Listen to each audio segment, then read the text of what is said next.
Assalomu alaykum, qadrli kitobxonlar. Bugun sizlar bilan bir qadar binafsha shu'lasi haqida gaplashamiz. Siz hech xayolot olamingizda yashaganmisiz? Yoki bo'lmasam qaysi kitobni o'qiganingizda real hayotdan tamomila uzilgansiz? Kitobning ichida yashagan kitoblaringiz bo'lganmi? Yo'q-a? Shu kitob aynan kitobning ichida yashashni xohlaganlar uchun. Tushunyapsizmi? Siz sayr qilasiz xayolot olamingizda.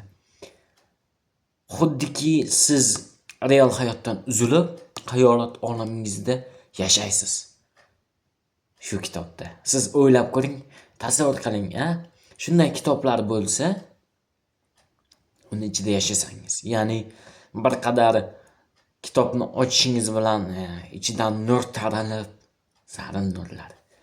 O'sha kitobning ichiga kirib ketsangiz, qahramonlaridan biri bo'lsangiz, o'ylang, bir tasavvur qiling.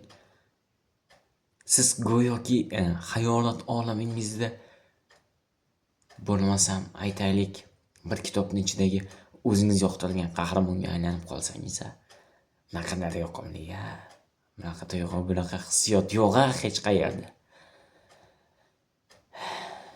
Binafsha shu'lasida ham xuddi shu holat, faqat bu yerda nimani ochib beradi? Bir qadar har kim o'zini ko'rishi mumkin. Ya'ni kimdandir sizning sharoitingiz, yashash muhitingiz yoki bo'lmasam daromadingiz, uyingiz unikidan yaxshi bo'lsa, yo aqliy salohiyatingiz unikidan past bo'lsa, siz undan boy emassiz. Xotirjam bo'ling. To'g'ri, nomingiz boy, lekin aqlan, ma'nan boy emassiz. Nega bilasizmi?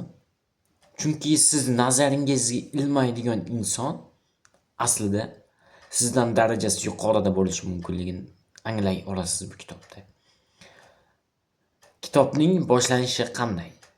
Bir qizcha bo'ladi. U to'qchilikda o'sgan, o'ta boy xonadonning qizi bo'ladi.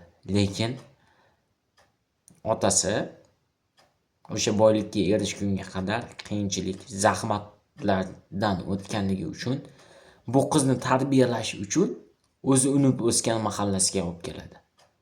Ya'ni siz o'ylang, komfort joyda yashayapsiz, boy oilada, ya'ni boy mahallada va sizni tarbiyangizdagi, axloqingizdagi buzilishlarni payqagan otangiz bir shaklda sizni tarbiyangizni idora qilish uchun o'z xonadoniga olib keladi.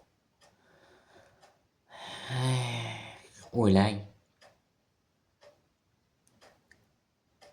Kibr. Bu kitobda boshlang'ich etapda olgan narsangiz. Biz nimamizga kibrlanyapmiz? Nimamizga kekkayapmiz?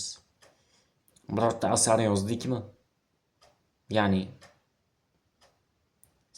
sivilizatsiya davridan keyin birorta jamiyatga, millatga foydasi tegadigan ish qildikmi? Yo'q.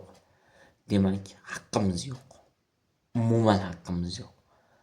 Takabbur, takalluf qilishga, birini kamsitishga, bir shaklda undan ziyodamiz deb bilamiz o'zimizni. Siz qaysi xat bilan bir insondan o'zingizni yuqori baholaysiz? Aynan shu darajadagi insonlar o'qish kerak. Tushunyapsizmi? Hech kimda haddi yo'q-da, ya'ni sen mendan yuqorisan, men oliy tabaqaliman. Sen kambag'alsan. Bor, chiq, chetga chiq. Hech kimda haddi yo'q bu narsaga.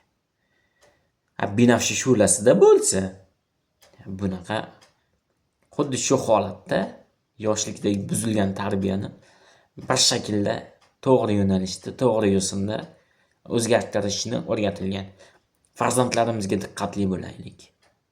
To'g'ri, bolam o'qisin, birovdan kam bo'lmasin deb chiroyli sharoit qilib berayotgan bo'lishimiz mumkin. Lekin boshqalarga qanday munosabatda bo'lyapti u? Boshqalar bilan axloqi qanaqa? ota-onalar ham kerak bo'lsa o'qish kerak bo'lgan kitobda. Hozir nimamish ota-onalarning har ikkitasidan bittasi farzandimni telefon buzyapti. Yo'q. Farzandingizni siz o'zingiz buzasiz. Men to'g'ri hali ota-ona emasman. Farzandim ham yo'q. Lekin bir qadar atrofdagi gap so'zlardan kelib chiqib aytayapmanki, ota-onalarni ham idora qila oladigan kitob. Har qanday kitobxonni, umuman kitob o'qimagan bo'lsangiz ham shu paytgacha. Ishoning, men gapimga javob beraman. Agar aqliy salohiyatingiz shakllangan bo'lsa, ya'ni fikrlash idroki ozgina bo'lsa ham ishlasa, bu kitobdan keyin har qanday kitobni o'qib keta olasiz. Aniq, chunki siz menda shunaqa holat bo'ldi, ya'ni illyuziya kitob o'qigan paytimda hayotdan uzildim. Real hayotdan umuman uzildim. Ochig'ini aytaman. Chunki shunga xotirjam tavsiya qila olayapman-da. Kimgadir nimadir tavsiya qilishdan oldin o'sha narsani o'zimda sinab ko'radigan odatim. Ya'ni hayotdan uzilasiz. Real hayotdan tamomila uzilasiz va bir shaklda ishoning, yayraysiz. Kitobni o'qib shunaqa yayraysiz, miyangizni ichigacha kiradigan kitob. Asosiy qahramonimiz hayosimga qizaloq bo'ladi va u qizaloq sarguzashtlari. Ibn Muslim ismli muallimni oldiga boradi bu qizchamiz. Keyin borib kulcha tarqatayotgan paytida u kutubxonaning egasi bo'ladi. Va kutubxonaning egasi yerto'lada shunday kitoblar bo'ladiki, davomini kitobdan o'qib toping. Salomat bo'ling.